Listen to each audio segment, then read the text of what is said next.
तर नोकरदारांची उद्यापासून चंगळ असणार आहे। हे बदल नेमके काय होतील आपण बघूया। नव्या सॅलरी स्लिपमध्ये बेसिक पे अर्थात मूळ वेतन हे वेतनाच्या 50% राहील। बेसिक पे वाढल्यामुळे ईपीएफ आणि ग्रॅज्युइटी देखील वाढणार आहे।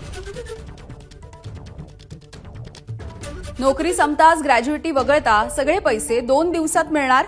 सध्या 30 ते 90 दिवसांची मुदत आहे। 12 लाख रुपयांपर्यंत उत्पन्न असणाऱ्यांना इन्कम टॅक्स नाहीये।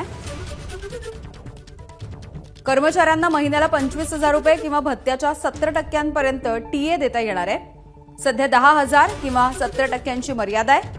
पुणे, हैदराबाद, बंगळुरू, अहमदाबादमध्ये देखील 50% एचआरए लागू होणार आहे।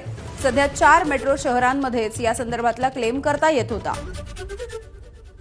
कंपनीकडून पुरवल्या जाणाऱ्या कर्मचाऱ्यांच्या कार बसवरती 1,800 किंवा 2,400 रुपयाच्या ऐवजी कर्मचाऱ्यांना मिळणाऱ्या 15,000 रुपयांपर्यंतच्या जेवणाच्या कुपनसोबत गिफ्ट कार्ड, गिफ्ट सर्टिफिकेट देखील करमुक्त असेल। इन्कम टॅक्स भरणाऱ्यांसाठी फॉर्म 16 आणि 16A च्या ऐवजी फॉर्म 130 आणि 131 लागू केला जाणार आहे। इन्कम टॅक्स रिटर्न सुधारण्यासाठी 9 ऐवजी 12 महिन्यांची मुदत असेल। मात्र 9व्या महिन्याच्या नंतर फी लागणार आहे।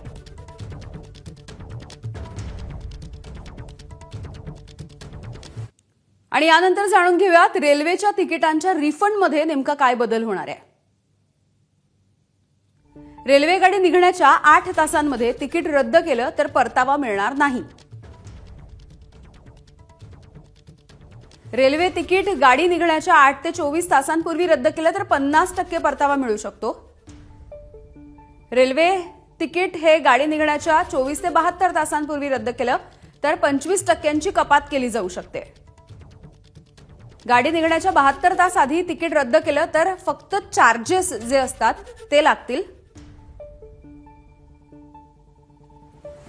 तर रेल्वे तिकिटाच्या संदर्भातले उद्यापासून हे नवे नियम लागू होत आहेत।